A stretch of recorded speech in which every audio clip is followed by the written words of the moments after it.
Have you been feeling a bit blue today? I mean, did you struggle to drag your carcass out of bed this morning? If you did, why the hell did you feel like that? It's just like every other Monday and every other week. It might be a bit colder, and if you left the heating off, even your toes might have turned a bit blue when you stuck them outside the duvet. But seriously, Blue Monday?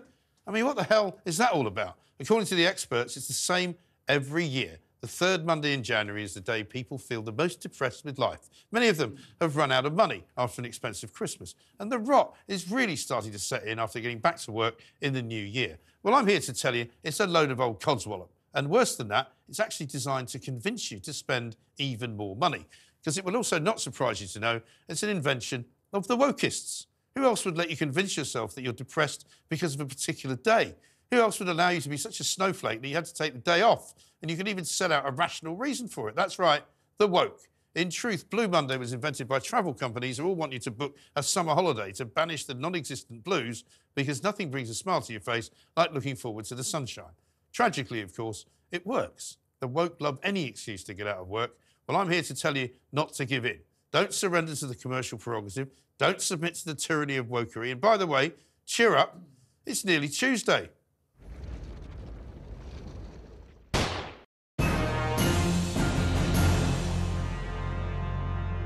Well, I think it's pretty clear what I think about Blue Monday. What does the panel think? They've all come back. They must have enjoyed it so much the last time that they've come back for more. Blue Monday, anybody been affected by it? You all look pretty happy today, actually. I've been affected by it. Have you? For sure. I think... You look happy enough to me. Well, I'm a happy person, yeah. as you know, facially. Yes. Are you crying inside, I'm crying inside. Really? No, well, it's you know, it's miserable. It's not miserable. January. Why is it miserable? No, my best mate has his birthday next weekend. It's Saturday, and he was like, oh, I was going to have a party, and now I think like no one's interested. Nobody wants to do anything in January, and they don't generally. Everyone's a bed in January, and go on about their own business, and not particularly go out, do anything specific. Just like and Blue Monday is a real thing. And like I know you crack on about wokery.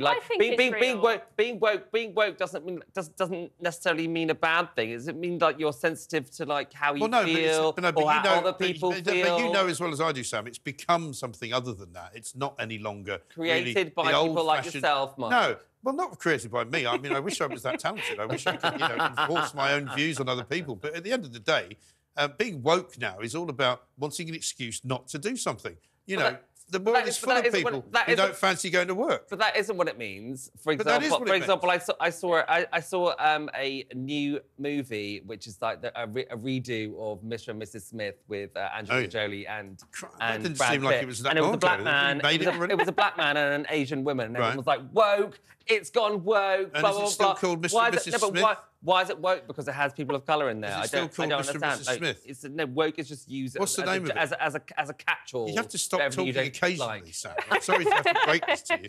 What is the name of the new remake of Mr. and Mrs. Smith? Mr. and Mrs. Smith. OK, fine. Well, so I don't really care. But, I mean, at the end of the day, I don't care if they want to remake films. But usually the remake is not as good as the original.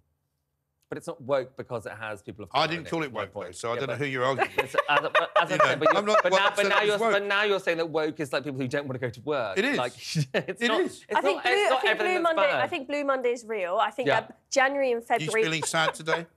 I was, except from coming here. This is the highlight of my day. January and February are miserable. It's cold. She was born in 2000, that's why. The sun never shines. Exactly. We get no vitamin D. I had vitamin D deficiency and got really ill, actually, because of British winter. It was sunny today. You can take pills for that as well. I do now. I have to take loads of pills. Right, it's woke. It was sunny today. But I still go to work, OK? It was really sunny. I'm not work. Today was nice, but generally speaking, it's pretty cloudy and cold in winter. And it's Britain, yeah. It's woke if you feel the need to take work days off work. Exactly, that's what I'm saying. But if you're miserable, but you still get on and you go to work and you get it done, I don't think that's woke. That means you're not woke just to go to work. But it's still the case that we are miserable in January and February. But if you fall for the Woke-ists' idea that, you'll feel better if you book yourself a summer holiday because you can look forward to some vitamin D. You need something to be excited about.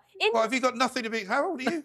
23. You've got nothing to be excited about. You're 23. Yeah, I mean, come on. I get excited to go to bed at 9:30. Really? This is past my bedtime. Well, I mean, that depends who's in the bed, I suppose. Megan, what do you say about Blue Monday? What you think. I think Megan's by far and away the most sensible person here. And I include myself in that. I agree. I think it's woke, and I never usually There you go. See?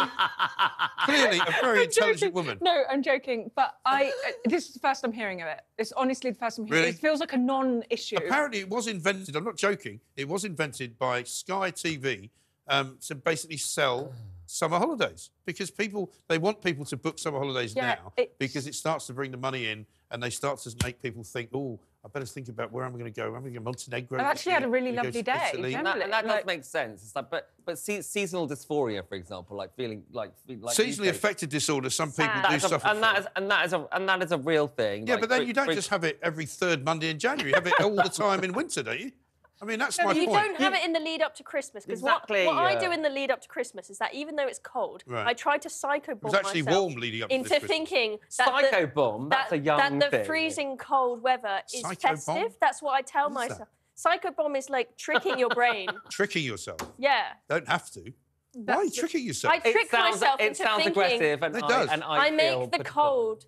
I tell myself it's festive to get myself through it. Right. But then after we get past Christmas, right. I can't trick myself like that anymore. It's simply miserable. Well, that's because you can only fool yourself once, is what you're saying. Exactly. Right, okay. But if I have a holiday to look forward to, maybe it won't be as miserable. I mean, you know, I think there's a lot of reasons not to like January, but I'm just puzzled why the third Monday is somehow the day that everybody decides to do it. It's because people like to do things in groups. You know, they love... I mean, look at it. I think it was International Pothole Day today. You know, when I was younger, they never used to have a day. There's a day for everything now. So there's Blue Monday, International Pothole Day, International Fried Chicken Day. Well, let's not forget Black Friday, Cyber Monday, which are made up for the same reason. For the same reason, yeah. Black Friday is a commercial operation which goes on for weeks. Yeah. I mean, how many times did they tell you it's Black Friday?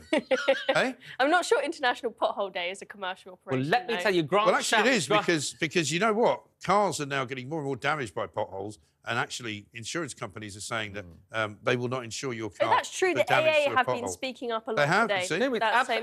It's absolutely the truth. You don't have to trick your brain. I'll tell you the truth. And I have encountered some potholes in the recent times. Have you? And I burst a tyre. Let me tell you, Mike. Burst a tyre. And let me tell you, Mike, I changed it myself. Did you? I called the AA. They were like, "Oh, it's £180 for a call out," and I looked in the back of my car and I was like, "Do you know what? I can do this." Yes. And I did it myself. Good for you. Thank you. So you've got your own jack and everything. Oh, I jacked it right up. Well done. See, most people don't know how to change a tyre because you have to do an awful lot of things to get under the car. You have to put it in the right place. You've got to be very careful you don't make it collapse on yourself. And Mike, I was moving. I would not be doing that. I'd be calling you because you seem to know what you're doing. He does. Well, I try my best not to get too many punctures, and I try my best not to hit any potholes. I just drive around them. But I mean, it's a serious problem in this country. Far more worrying, I would say, than the third Monday in January. What about that man that put loads of pot noodles in a pothole?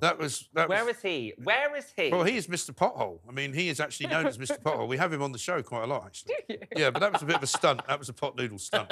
So you've just given them a free advert now. But you know, I mean, it really is incredible what goes on out there. And I think the more that we kind of kowtow to these, group activities, the worse we're going to be as a society. I think people should be individualistic. I don't think you should do anything with loads of other people. I think is wrong. That's my opinion. Including going to church, for example? If you want to go to church, go to church. But yeah, one of the reasons I don't go to church is I don't like doing things en masse with loads of other people. I agree. I'd rather do things on my own. I mean, I quite like visiting a church and walking around it and looking at it. Oh, me too. Yeah. But I'm not really that keen on the mass, to be honest. But I didn't think we were going to talk about religion. Sorry, particular thing. Yeah, that was quite a tangent. It was the only thing I could think of. Why don't we talk about Yvonne Tracy, who we just interviewed, who's running against Ed Davey? Did you have a chance to watch her? I think she's great. Sub-postmistress, runs for election. Imagine she could be the new Martin Bell. Do you remember Martin Bell, the man in the white suit who stood against Neil Hamilton and won and got himself into Parliament? I think she'll beat Ed Davey. But I do think it's great. And Ed Davey, I don't agree with the pitchforks and the torches to try and get him, because I think that's a little bit ridiculous. Well, nobody's got any pitchforks, but she's entitled to run people are for saying, office. But he was, you know, he was there, but so was what was it, Nick Clegg? There's loads of them. There's loads of them. But he was actually the post office minister. Yeah. He doesn't seem to want to say sorry and take any responsibility for it. No. If he put his hands up and said, "Look, I'm sorry, I meant he's never said sorry. Oh, no, he's basically said that everybody lied to him, and therefore it wasn't his fault. Because they all didn't tell the truth. He said he didn't have the information. And we should praise the power of television, frankly, for doing such a bang-up job on ITV on the show that it actually got into government. I mean, I saw the director talking about it the other day, and he'd never thought that anything like what's happened would happen. But like, because this has been going on for 20 years. It's ridiculous. And then suddenly they see, like, some household names, like, crying and saying, like, oh, this has happened with the, like, and suddenly everyone's like, where was the uproar? A lot of people. So funnily enough, a lot of people said to me that because of the timing of the show, that's kind of why it became such a big thing. Yeah. Because there wasn't really much else going on. There wasn't much other news really to in talk between about. The wars. It was really, and sort of, nobody wants to talk about war. They'd much rather talk about the post office, to be honest. Yeah. I mean, no, people do. Yeah. They do. And I mean, post offices used to be a massive part of the fabric of society in this country. And they're not really anymore. I mean, you'd be hard pushed. I mean, I happen to know there's one around the corner. In a cost cutter, no doubt. But there's not. No, there's actually a proper post office where you can go in and get things done that you get done in a post office. I went and renewed my driving licence. But you can't find post offices in most rural communities now because they've shut them all down. Well, they're all hidden in the back of a WH now. Right. Exactly. Or a cost cutter, like you said, Yeah, it's really, and the Royal Mail is not what it was, and, people don't use it so much anymore. And the whole thing is a complete mess. And the company itself is a complete basket case as well. Well, these are things like people don't necessarily use snail mail, do they, anymore? Like, they don't... I can't... I mean, when was the last time you wrote a letter to anybody? Well, like, for example, my mum, it's her birthday on Christmas Eve, and she got a load of cards, like, all from, like, older relatives. I mean, I don't send Christmas cards anymore. No, nor do I. I mean, because obviously, as well, environmentally, you wouldn't necessarily That's not the reason. That's the reason I would. I'm just too lazy. I don't care about the environment. You're so lazy, you're helping the environment by your laziness. Well, very possibly. There's always benefits. I mean, there can be. Well, I waited until I remember I waited until sort of the 21st, and I was like, right, I better go out now and do my Christmas cards and send them first class. Yeah. And then I saw a news article saying anything that goes in the post now, any Christmas cards, they might not arrive until mid-January. So I just thought, sod it then. Mid-January? Sod it then. I mean, I find... The story was that apparently the post office were prioritising parcels way more than cards because they're rushing to get all the Christmas presents out. But also all the cards are just being chucked at the back of the pile. Yeah. And so that was the story, is if I sent a card, it wouldn't turn up till mid-January. No. So I just told everyone, right, you're not getting Well, a to be card, honest, you're sorry. lucky if you post something that actually gets there at all. Yeah. And I remember, I think it was Christmas before last when we looked at, there was a post office sorting office down in Bristol, and all the presents were sitting outside getting attacked by rats and foxes. And that was the original beginning of my rat impression, because there were literally rats ripping open, because there was chocolate and stuff inside some of these packages, and they were literally... people were going, these are my presents. There's a city there getting ripped apart by rats and foxes. It was horrible. But special delivery, however, does... that's it. That's it. Mike, that's quite chilling. I try not to do it too much, but I can't help it. But a lot of people like to send... As soon as I start talking about rats, I just kind of do it. It's horrid. It is. But special delivery, can I just say, does work very well. Next day. Because I said when I moved house at the weekend, I said to my mum that I'd left something very important, a key, I think it was, and she put it in a jiffy bag. It was with me the next day, and I assumed it would be like there Monday, but it wasn't. I'm always shocked if I order something online and it comes by, Parcel Force or something, because you kind of forget that they exist. I mean, I remember the old... I mean, there's too many stories about the old days, but Parcel Force, it used to be the case that you'd put a parcel... You could put a parcel on a train with Parcel Force, and you would literally give it to the guard, and he would take it to Bristol or whatever, hand it to somebody else at the other end, and you could get it there the same day.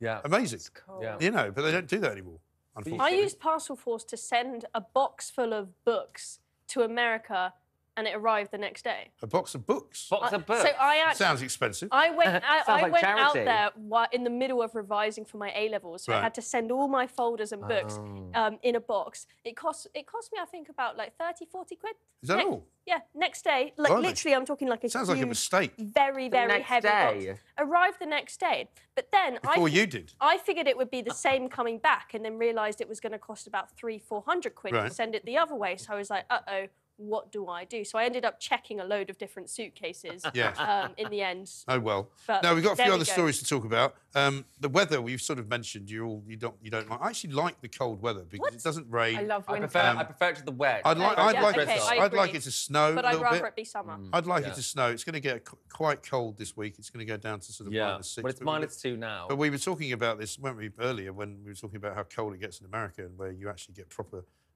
weather forecasting as well, because I was once in America and I got an alert on my phone. I was driving the car and it just started going, whoop, whoop, and there's going to be a blizzard at 1:13 in the afternoon. And there was, literally on the button of that time, this blizzard came and hit Connecticut where I was staying.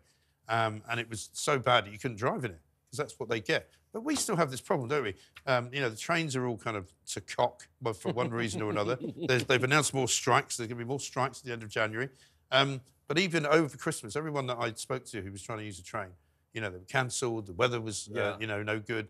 We had the Eurostar floods underneath the London the river. Just hopeless, isn't it? I mean, do you guys, any of you guys travel by train? Every time as well. Like you now, as I said, like my family live down in Devon, and you don't assume that it's going to work. You assume that it's not going to work. Well, we did a story last week, and that is wrong. I think you should be able to have the courage in our own system, which costs a fortune. My son, right, who lives who goes to uni up in Manchester, he's got a girlfriend who lives in Kiel. And he can get from Manchester to Kiel quicker than he can get from his house in Sussex to Shoreham, which is also in Sussex. Has to take 3 trains to get to see her. You know, so he obviously must be in love with her. But, I mean, it's ridiculous. Every time he was trying to get a train, it would be cancelled. He couldn't make it. He couldn't get home. You know, he ended up having to go back the way he came. And these strikers are just going to carry on until the Tory party lose the election, aren't they?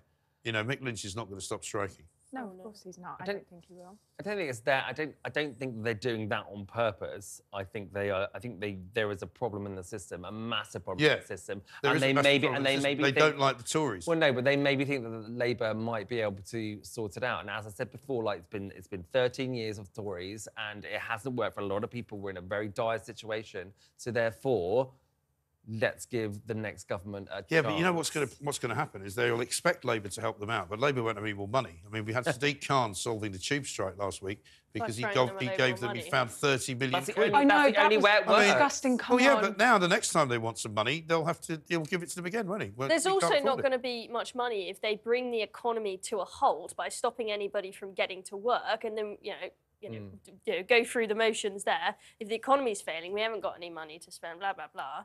Then how are we going to fund their pay rises? Well, we're not going to be able to. It doesn't make sense. And also, you know, I think it's quite easy to not realise how bad this problem is. Money. Yeah. Sorry, go on.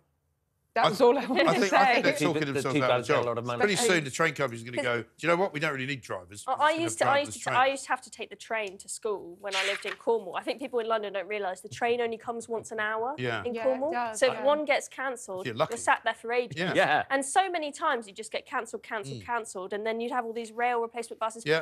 So many times. Which go at the speed of I sludge.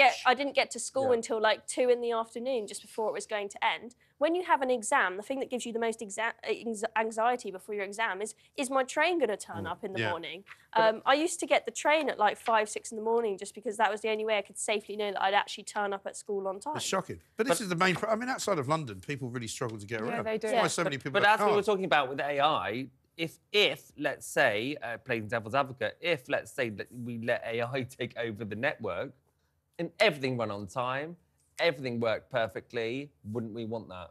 Yeah, well, they wouldn't want more than 60 grand a year, would they? They wouldn't want anything because they're AI. Exactly. You don't have to pay them. But would there be an AI version of Mick Lynch? You're a liar. You're a liar. Must strike. Right, listen, we've got loads of news stories to look at. I want to talk to you about Carl Walker. I'm going to talk to you about Lily Bett, the name that was given to one of Harry and Meghan's kids. That's actually a story from yesterday.